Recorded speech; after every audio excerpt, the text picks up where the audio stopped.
마가복음 5장 35절에서 43절까지 말씀을 살펴보도록 하겠습니다. 본문은 지극히 높으신 하나님의 아들인 예수님의 권세와 능력의 절정이 무엇인지를 분명하게 보여줍니다. 예수님은 죽은 자를 살리는 분이시요 마가는 그 예수님에 대한 믿음을 촉구하고 있습니다. 35절과 36절은 집으로부터 들려온 비보와 예수님의 명령입니다.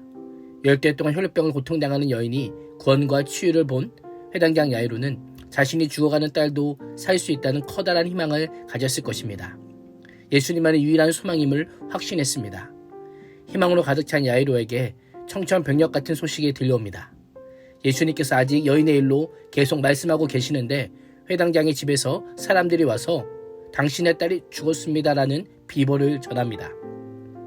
이 장면을 떠올려 보십시오. 분위기가 어땠을까요? 순식간에 잠잠해졌을 겁니다. 누구보다 야이로의 심장은 멈추는 것 같았을 겁니다. 회당장 집 사람들은 딸의 죽음을 선언하며 더 이상 예수님을 괴롭히지 말라고 합니다. 만약 내가 야이로였다면 어떠했을 것 같습니까? 집에 도착할 때까지만 부디 살아만 있어달라는 바람도 끝이 났습니다.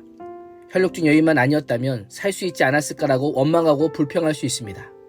바람과 바다를 잠잠케 하시고 귀신 들린 자, 혈루병 앓는 여인을 고치시는 예수님이지만 예수님도 인간의 생명은 어찌할 수 없단 말인가라고 반응할 수 있습니다. 예수님은 회당자 집의 사람들이 전하는 말을 곁에서 들으십니다.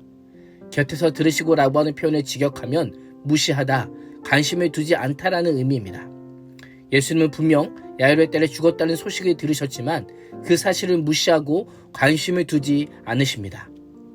보통 사람이라면 자신의 능력을 믿고 찾아온 자에게 자신을 무시한 듯한 이야기를 들으면 그 자리를 떠날 수 있습니다. 나를 그 정도밖에 믿지 못하는 거야? 그 정도 신뢰밖에 안 되라고 할 수 있었지만 예수님은 오히려 깊은 절망에 사로잡힌 야이로에게 희망을 선포합니다. 두려워하지 말고 믿기만 하라. 예수님께서는 두려움과 절망에 사로잡힌 야이로를 건져낼 수 있는 유일한 길이 자신을 향한 믿음이라고 말씀하시는 것입니다. 현재 일어난 사실이나 다른 사람들의 이야기를 믿지 말고 나를 믿으라는 것입니다. 한 줄기 빛이 절망의 늪에 빠진 야이로에게 비춰집니다. 희망과 절망이 교차하는 순간입니다. 나라면 어떤 소리를 선택하겠습니까? 두려워하지 말고 믿기만 하라는 예수님의 말씀입니까? 아니면 더 이상 괴롭히지 말라는 합리적인 소리입니까?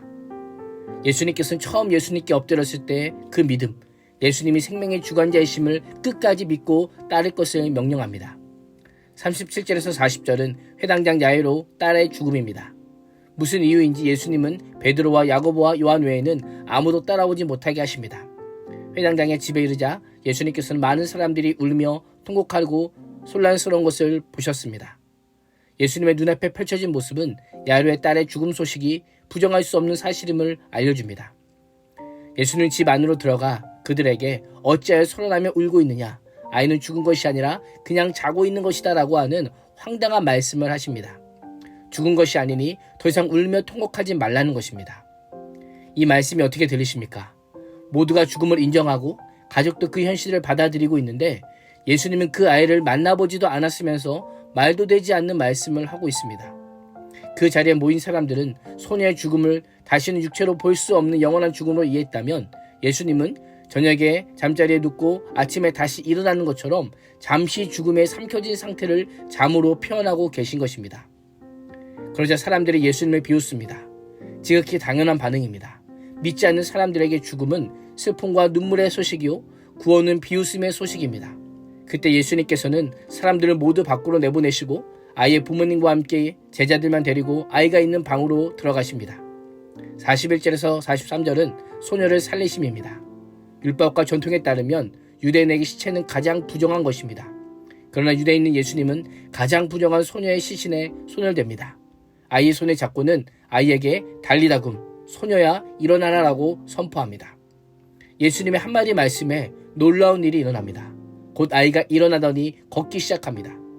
시체의 부정이 예수님에게 전가된 것이 아니라 예수 그리스도의 생명이 소녀에게 전가되자 소녀를 메고 있던 죽음의 사슬이 예수 그리스도 앞에서 힘없이 끊어지고 만 것입니다. 문이 열리고 소녀가 걸어다니는 모습을 보자 모두가 즉시 놀랍니다. 예수님은 사람의 애곡과 통곡을 기쁨으로 바꾸시고 사람들의 비웃음을 놀라움으로 바꿔주시는 분이십니다. 예수님은 소녀에게 먹을 것을 주라라고 명령합니다. 영이 아닌 육체로 생명을 되찾았으며 죽음의 잔치가 아닌 생명의 잔치로 바뀌었음을 선언하고 계십니다. 소녀의 살아남을 본 사람들은 정신이 나갈 정도로 크게 놀라 부활의 소문을 낼 것이기에 예수님께서는 이 일을 아무에게도 알리지 말라고 엄하게 경고하십니다. 말로는 믿을 수 없는 사건이기에 소문이 퍼지면 더 큰 오해를 낳을 수 있었습니다. 지금은 메시아에 대한 오해를 가중시킬 때가 아니라 하나님의 나라를 더 널리 전파할 때이기에 예수님은 침묵을 요구하십니다. 우리를 죽게 만드는 것은 죽음 자체가 아니라 불신과 불순종입니다. 예수님은 절망의 인생을 희망으로, 울음을 웃음으로 바꿔주시며 하나님의 나라를 선포하십니다. 오늘도 절망과 고난의 한복판에서 믿음을 가지고 살아가므로 두려워 말고 믿기만 하는 주님의 말씀이 희망 고문이 아닌 부활의 소망으로 고백되어지기를 주님의 이름으로 축원합니다. 기도하겠습니다.